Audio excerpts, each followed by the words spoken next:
1953, a Viking of the Queen's flight. A loyal Ulster welcome for Elizabeth II on her first visit to Northern Ireland as monarch.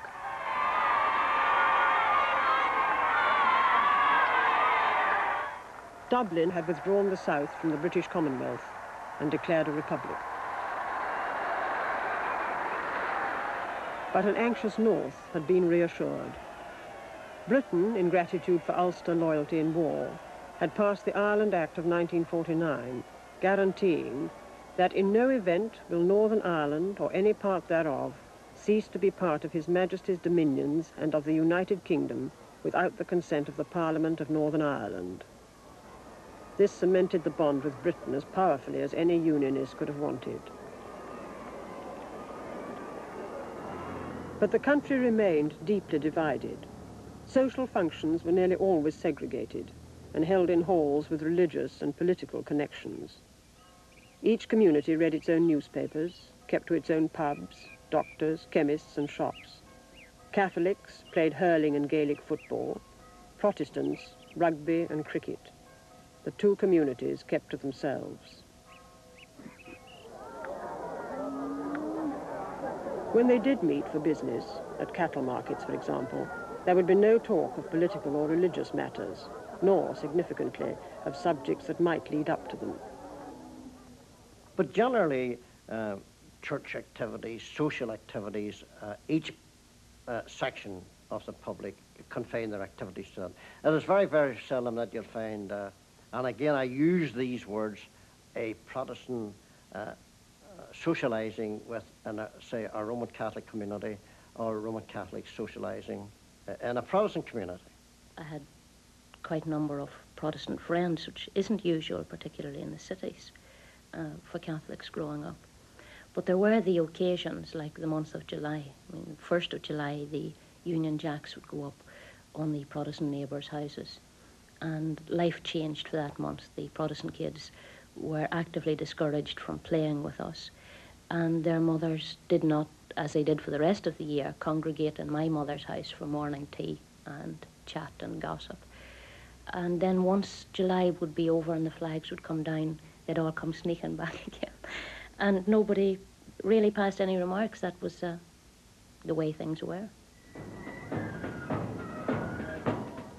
Tension always mounted in the month of July, when the Orange Order held its traditional marches.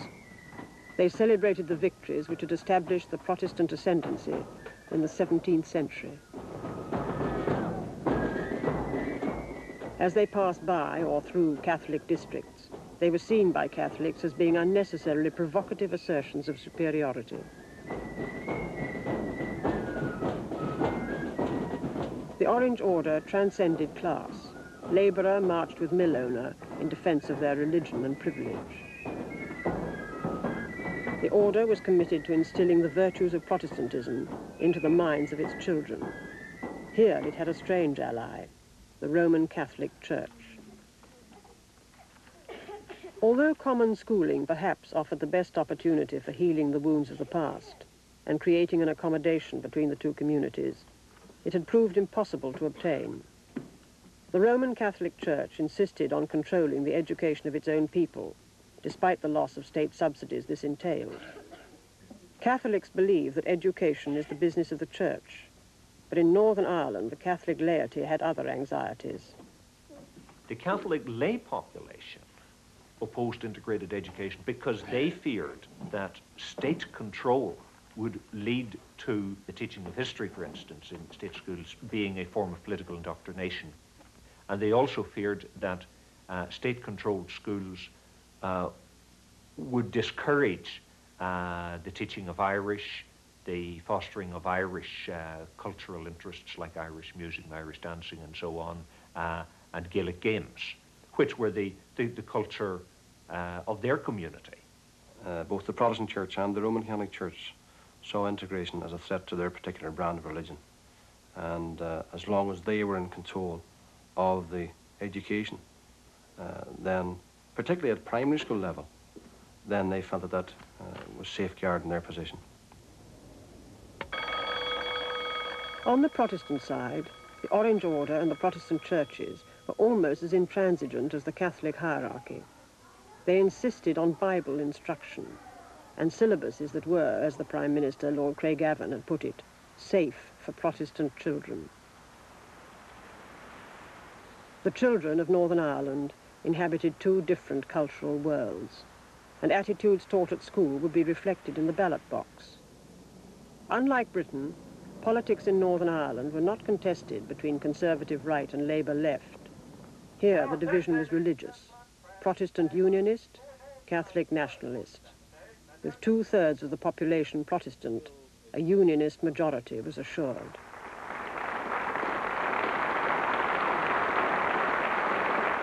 Catholic politicians, in perpetual opposition, were largely impotent.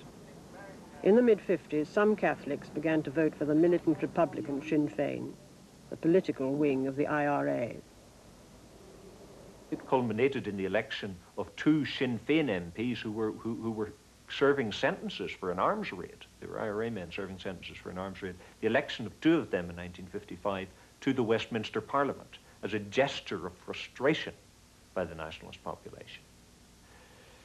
At the same time, the IRA had once again been reviving. The whole pattern of events had become very cyclical in Northern Ireland. You had a period of constitutional political activity which met with frustration, leading to abstentionism from the Parliament, and then a resurgence in support for physical force. The military campaign of the IRA was launched in 1956. Electricity lines were blown up, as this news film of the time shows, while police barracks were attacked and property destroyed. Over 4 years, there were some 400 incidents. The campaign was largely confined to the countryside, although in Londonderry, a hijacked train was sent careering into the railway station. In the whole campaign, 19 people were killed.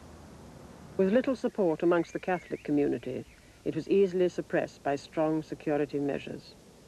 Its main achievement was to remind Protestants that they must remain vigilant. Well, regarding the upsurge of IRA activities in the 50s, the Protestant population weren't too concerned about it, because we had faced this problem over the years, and every 5-10 years we had a recurrence of IRA activity. The Protestant population saw it just as a group of anarchists who were out to destroy the state of Northern Ireland, who didn't get much support from the Catholic population. And we were able to sleep quite calmly in our beds at night because we had the B Specials and the RUC to defend us. In Northern Ireland, only 1 policeman in 9 was Catholic. Unlike the police in the rest of the United Kingdom, the Royal Ulster Constabulary, the RUC, was armed. But if the Minister of Home Affairs thought that the situation demanded it, the police could be augmented by a voluntary part-time force, entirely Protestant, the B Specials.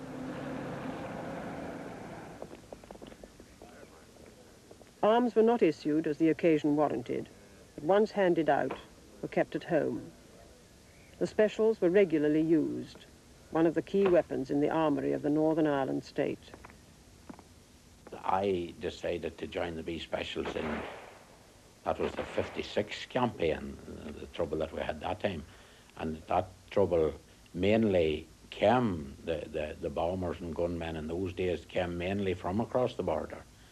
And I was an ex-serviceman who had given quite a few years' service to the British Army, and I thought I could help out in those days because there were some very ruthless attacks being made on people around our area, and I thought it was the right and proper thing to do. The B Specials did keep things quiet because the other side of the house, the Roman Catholics, were frightened of us.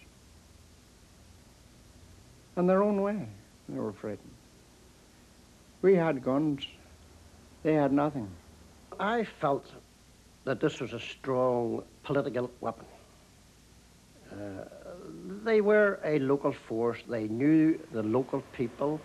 They knew local conditions. And because of their local knowledge, they were a great asset to the defence of the country. And of course, this did not please some people.